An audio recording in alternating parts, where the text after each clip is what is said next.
নির্বাচন কমিশন মরা মানুষের মনোনয়নপত্র গ্রহণ করার আগে এটি আইন করতে হবে। আইন ছাড়া কোনো কোয়েশ্চেনেবল ক্যান্ডিডেট নির্বাচনে অংশগ্রহণ করতে পারবে না। নো মিস্টার কমিশন নির্বাচন কোনো কোমায় থাকা, অজ্ঞান, ভেন্টিলেশন, অচেতন, ক্লিনিক্যালি মৃত মানুষকে তার মনোনয়নপত্র গ্রহণ করার আগে একটি আইন আপনাদেরকে বানাইতে হবে।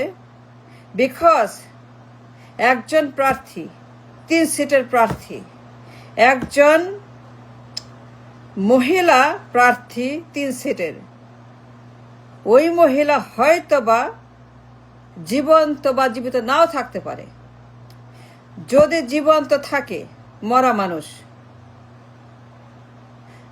মানুষ যদি জীবিত থাকে, কোনো মৃত ব্যক্তি যদি জীবন্ত থাকে, কিংবা কোনো জীবন্ত ব্যক্তি যদি কোমায় থাকা অবস্থায় মরা না হয়, যে কোনো জীবন্ত ব্যক্তি ক্লিনিক্যালি ডেড অন ভেন্টিলেশন, যদি ওই ব্যক্তি, উক্ত ব্যক্তি নির্বাচনে অংশগ্রহণ করার মতো আইনি কোনো ওয়ে থাকে, তাইলে সেটা মিস্টার নির্বাচন কমিশনকে অবশ্যই অ্যাজ সুন অ্যাজ পসিবল দ্রুত সেটাকে ক্লিয়ার করতে হবে। কারণ কোনো মৃত ব্যক্তি বা কোনো অজ্ঞান ব্যক্তি, যে রেসপন্স করে না, যে বলতে পারে না হট অর কোল্ড, যে ব্যক্তি হট অর কোল্ড তাকে দিলে সে বলতে পারে না, কারণ সে ক্লিনিক্যালি ডেড। যে ব্যক্তি কথা বলতে পারে না বা বুঝতে পারে না বা সে রেসপন্স করতে পারে না, কারণ সে ক্লিনিক্যালি ডেড, অজ্ঞান, অচেতন, কোমা, সেই ব্যক্তির মনোনয়ন কেন বৈধ হবে এইটা পরিষ্কার করতে আইন বানাইতে হবে।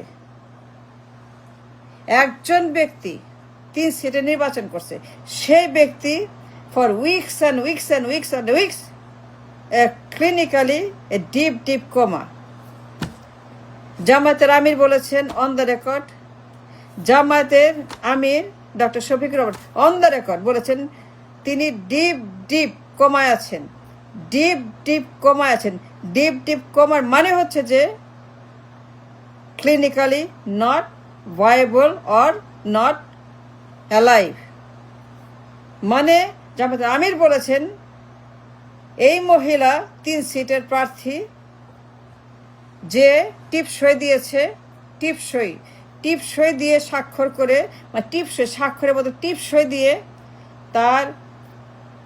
তার চিঠি সে পাঠিয়েছে আপনাদের কাছে কমিশনে। এই মহিলা 3 সিটের একজন প্রার্থী, সে যেহেতু অচেতন, যেহেতু সে মৃত, যেহেতু সে ক্লিনিক্যালি মৃত, যেহেতু ক্লিনিক্যালি নট অ্যালাইভ বাট মৃত, যেহেতু সে টিপসই দিয়েছে, কারণ সে এখন ক্লিনিক্যালি ডেড। টিপসের কারণ সে অজ্ঞান ব্যক্তি, যার ব্রেন কাজ করে, যার ব্রেন অকেজ হয়ে গেছে, যার ব্রেন মারা গেছে কিন্তু বডি আছে, তার মানে ব্রেন ডেড হবে না। According to law brain dead অসম্ভব, ব্রেন ডেড দিয়ে হবে না। নো, ব্রেন ডেড করতে পারে না, তার ব্রেন কাজ করতে হবে। Brain must be active, reactive, proactive and alive. Brain জীবন্ত থাকতে হবে। Brain must respond hot or cold.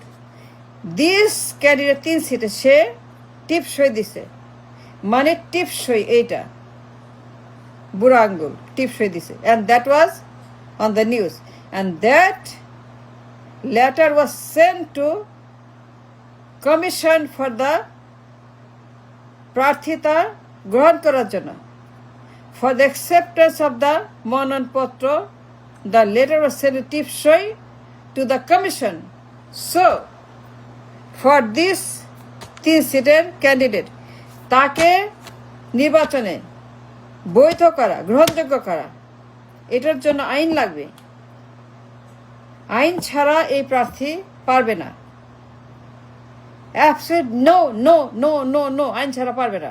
কারণ মরা মানুষের কিংবা ক্লিনিক্যালি ডেড কিংবা সম্পূর্ণ অজ্ঞান অচেতন ডিপ কোমায় থাকা কোনো মানুষকে নির্বাচনে অংশগ্রহণ করতে দেওয়ার কোনো বিধান, কোনো আইন, কোনো কানুন নাই নাই নাই। আমি চ্যালেঞ্জ করলাম that this woman is clinically gone. তার ব্রেন ক্লিনিক্যালি গন। তার brain is not alive but মৃত। তার ব্রেন পুরাপুরি অচল এবং মৃত। মৃত মানে ডেড। সুতরাং টিপসই দিয়া, টিপসই কেন দিছে? ওয়াই টিপসই? ওয়াই টিপসই 3 সিটে নির্বাচন করবে? এই ওমেন 3 সিটের ক্যান্ডিডেট, সে কেন সই করতে পারল না? সে কেন সই দিল না?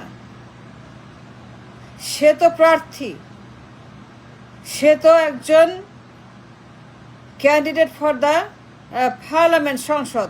সে সংসদে বসবে, যাবে, কথা পলিসি মেকিং করবে। She wants to be a policy maker, she wants to do the policy in the parliament. কিন্তু সেই ক্যান্ডিডেট এখন সই করতে পারে না। কেন সই করতে পারে না? কেন সে সই করতে অক্ষম কিংবা অবশ কিংবা অচল কিংবা নিষ্ক্রিয় কিংবা মৃত?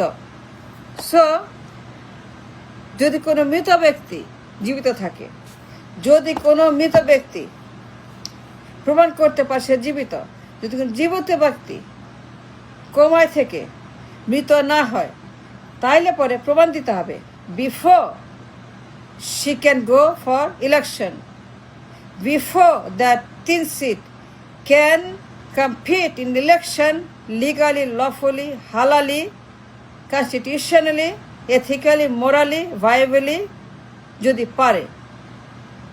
সুতরাং যে মহিলা 3 সিটের ক্যান্ডিডেট, সে টিপ মারছে, টিপসই মারছে। টিপসই মানে সে সই করে নাই।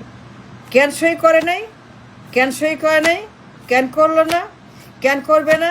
কেন দিবে না? কেন সই করতে পারলো না? বিকজ ওই মহিলা for weeks and weeks and weeks after she still in deep sedation, deep coma. তার মানে ওই মহিলা no longer is here, no longer is with us, no longer she is alive. Therefore যে প্রার্থী 3 সিটে অ্যাপ্লাই করছে to for the election to become a MP, to become a পার্লামেন্টের, সংসদের একজন সদস্য হওয়ার জন্য, প্রধানমন্ত্রী হওয়ার জন্য, প্রধানমন্ত্রীর পদে যাওয়ার জন্য, প্রধানমন্ত্রী হওয়ার জন্য যে ওমেন 3 সিটে তার পত্র জমা দিচ্ছে নিকে নির্বাচন commission. Now I demand on behalf of the nation and people and রাষ্ট্র and নির্বাচন যে এই মহিলা তার পক্ষে, মৃত ব্যক্তির পক্ষে কোন মৃত ব্যক্তি নির্বাচন করতে পারবে? কোন ক্লিনিক্যালি ডেড ক্যান্ডিডেট ইলেকশন করার জন্য বৈধ, আইনত বৈধ, আইনত অবৈধ না, বরং তার অধিকার আছে মৃত হইলে পরেও, অজ্ঞান হইলে পরে, কোমায় থাকলে পরে, ভেন্টিলেটর থাকলে পরেও লাইফ সাপোর্টে মানে অজ্ঞান, অচেতন, কোমা, ক্লিনিক্যালি ডেড এমত অবস্থায় যদি কোনো প্রার্থী নির্বাচন করার জন্য আইনি বৈধ অধিকার রাখে, তাইলে পরে এই মানুষটিকে নির্বাচনে কোনো রকম সুযোগ সুবিধা দেওয়ার আগে, তাকে নির্বাচনে অ্যালাউ করার আগে, তাকে নির্বাচনে বৈধ করার আগে, তাকে নির্বাচন করতে দেওয়ার আগে অবশ্যই আইন করতে হবে মৃত ব্যক্তির পক্ষে। মৃত ব্যক্তির পক্ষে আইন চাই। আর মৃত ব্যক্তির প্রার্থী তার পক্ষে তার নির্বাচনপত্র হালাল, বৈধ, লিগাল করার উদ্দেশ্যে আমি একটি বৈধ আইন ডিমান্ড করছি। এবং সেই ডিমান্ড নির্বাচন কমিশনারকে সিইসি তাকে এখন আইনটা কইরা প্রমাণ করতে হবে যে মৃত ব্যক্তি নির্বাচন করতে পারে। Thank you for watching.